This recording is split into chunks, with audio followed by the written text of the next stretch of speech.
BARNTOWN by Lovejoy Disu. Prologue.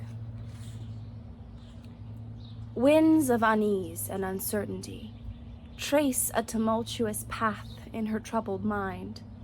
She stills, then lurches like a thought, zigzagging to be composed. Stillness swathes her delicate and restless soul. Dawn stills the canopied forest and glistening grasslands. It laps at the shifting gray clouds loitering in the silver sky. Morning has ridden the heartbeat of stillness and docked on the shores of infant day. Tranquil morning has arrived early, but it is still too late. Behind the steep angled plateau, a gusty wind narrows through a chasm. It rolls, rushes, and dumps lavishly. The sleepy land stirs, then breathes wind, air. A farmhouse inhales and exhales under soaring and billowing bouffant of bleached clouds. A quarter of a mile more. Home convulses into imaginary miles. It treads like time must end, for the flight that must bend. Footsteps plow winding paths, beating like thudding drums in a dome. Mysteries deepen, darken, and linger in the haven of camouflaged silhouettes. Paths weave, zigzag, and slide into weird emptiness. Cries rise, blare, and stifle in a cocoon of mysteries. Smooth, rugged, and sly. He straddles the invisible, paces the underworlds and apparitions, and climbs dreams on magical staircases. A phantom and a human, as one, as he traverses the universe. Silhouettes, shadows, and apparitions pace hastily to a lone barn, so freaky, on a path so windy. Mysteries spawn, swell, swirl, and linger in a haven of trickery, pretense, and mysteries. BARNTOWN, BARNTOWN, BARNTOWN, mugging, stifling, and suffocating. Darkness thickens in this womb of puzzles, a wilderness, a haven of silhouettes. Mysteries drip, sprawl, and stray into the abode of the invisible, so it can be born. Chapter 1. Knysna, South Africa. Twice every week in the den, the dance repeats like a rhyme learned by heart. The characters, the motions, and the time always the same. The strange lion cub spares no opportunity to relish in this nocturnal play that has slowly morphed into a ritualistic display. 3 eyes adorn this petite of a head, the third eye, glossy and glittering, embeds in its forehead like an emerald in a ring, intensely penetrating and bulging like a herniated belly button. It sparkles at every blink.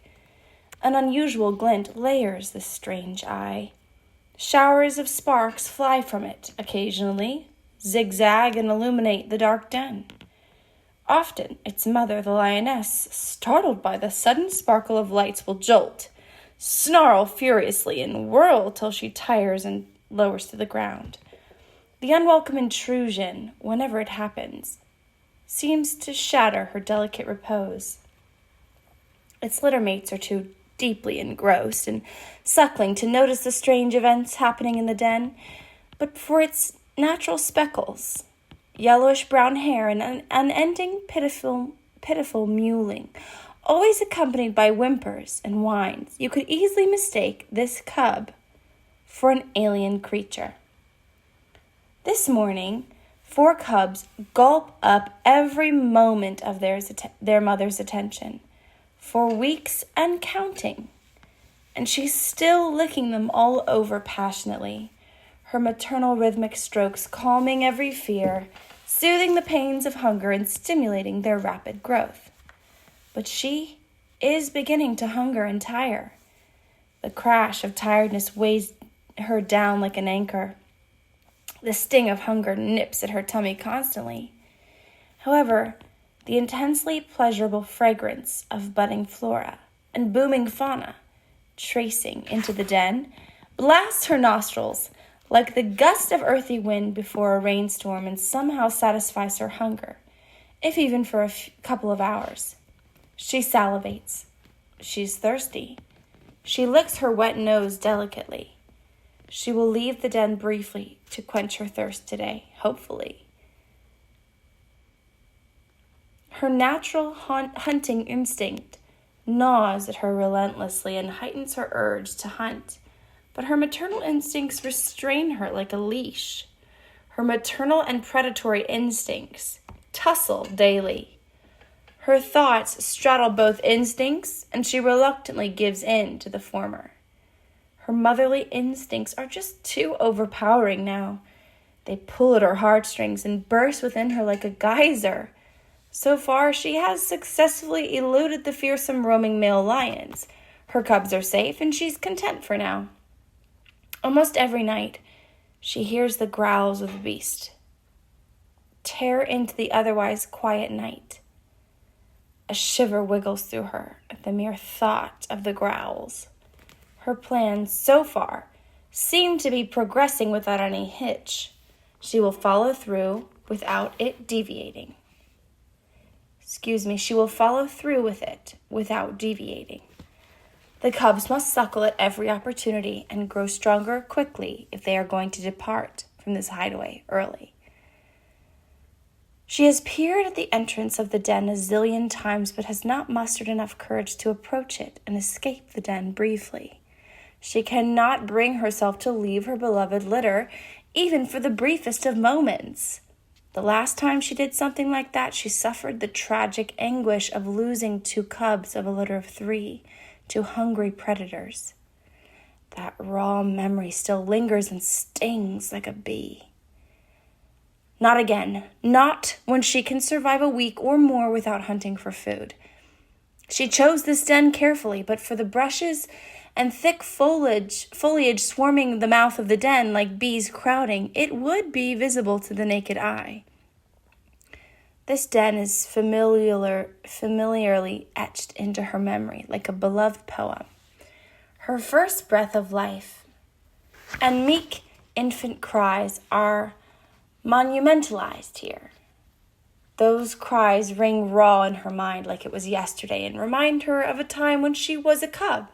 So when her cubs mewl, she mews too, because she is the lioness that never really grew up. Moments like that bring her intense joy, a joy that unleashes her rich maternal love like no other lioness. She relishes every moment here, especially the fondness of the fragrance of flora and fauna carrying into the den.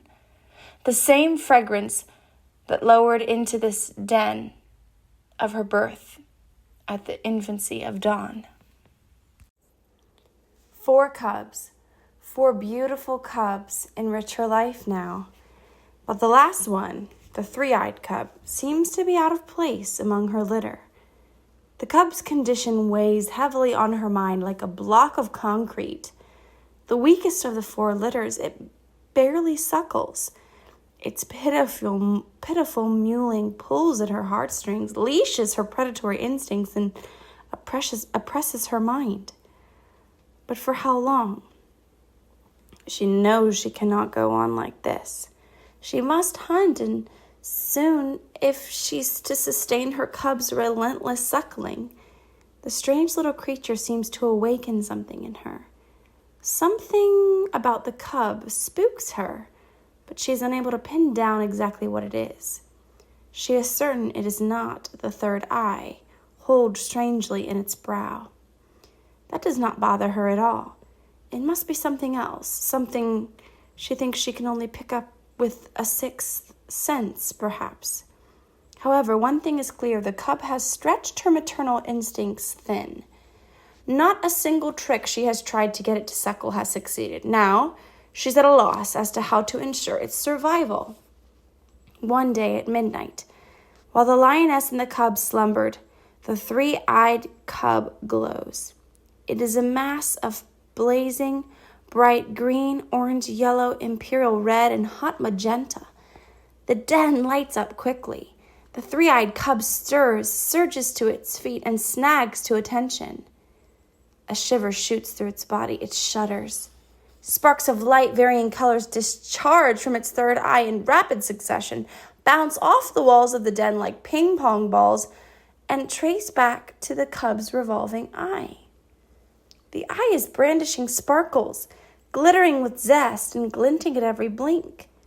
The cub sniffs the air expectantly. The atmosphere in the den is awash with a dense anticipation of a play, the dance of the little flying dragons, and a strange cub. Half a dozen little flying dragons adorning colorful wings appear in the den and hover quietly above the lioness and her cubs. The cub is elated. 4 limbs lift upward into the air as it traces backwards on its hind limbs to the center of the illuminated den. The dragons follow suit, hovering above the cub. At first, it swirls slowly on its hind limbs, steadying itself into a comfortable posture. As if by design, it suddenly garners momentum, like a skater rotating about a vertical axis.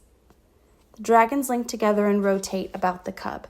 A couple of minutes later, the cub slows down to a slow swirl, a wavy rotation mixed with quick swirls and somersaults in a few seconds, and the cub and the dragons rapidly gain momentum again.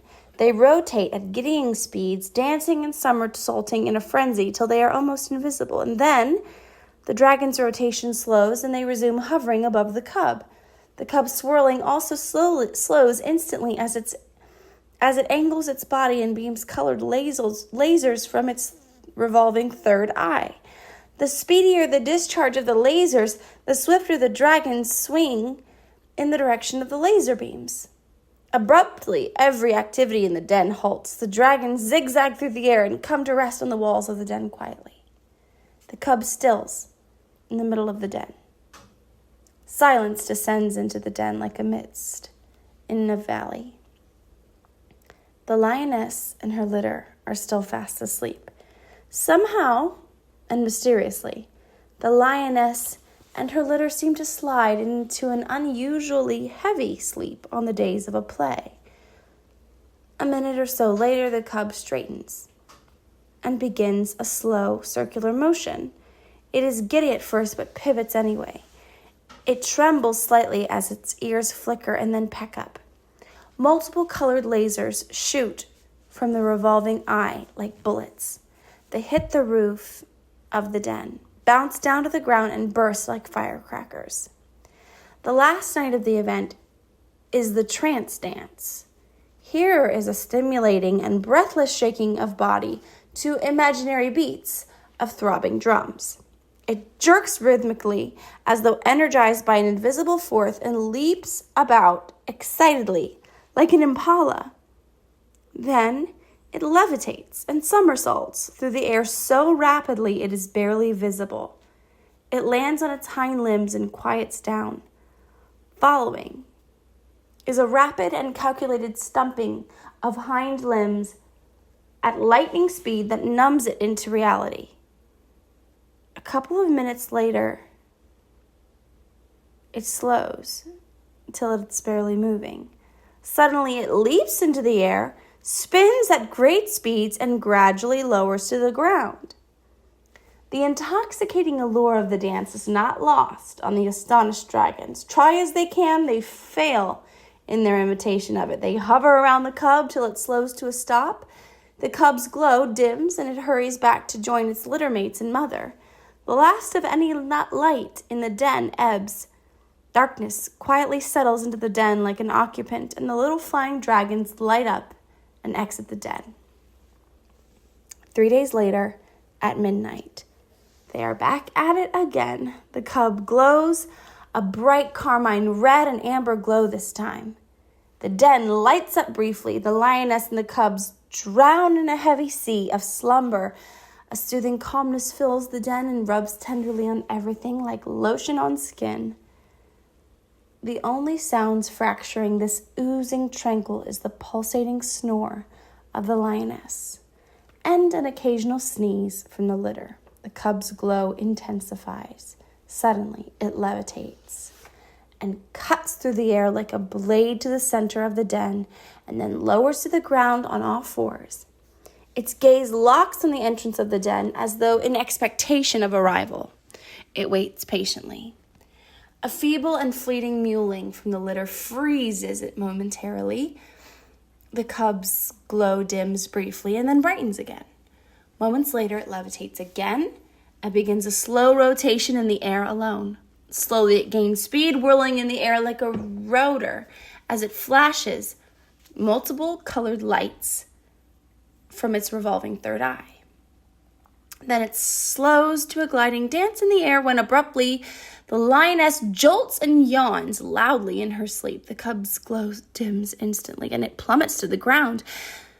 The den restores to darkness and silence. A minute of silence elapses. 2 minutes, 3, 4, and suddenly an amber glow flickers in the center of the den again. Slowly, the darkness clears and the cub's glow intensifies quickly. The den immediately wraps in a swath of gushing, resplendent glow. The cub levitates again and somersaults through the air at incredible speeds. It slows somewhat after bumping against a wall. Beams of colored lasers dart from the third eye upward to the ceiling in a quick stream, till the ceiling is a labyrinth of multicolored beams of lights bouncing on and off it in a synchronized rhythm. The cub slows just as 4 little winged dragons ride a wave of cloud into the den. They ring the cub tightly, hoist it up further, and let go of it. 4 limbs elevated and eyes closed, its body arches as it eases into a slow-motion swirl. The rotation is unsteady at first. Then it spins faster, and reaches top speeds in a few seconds. The dragons hover around it in an excitement as it gains momentum increasingly. It is spinning like a vortex on only one of its hind limbs. It gains again and suddenly vanishes. Gone. A puff of whirling smoke is all that dots the space it occupied moments ago.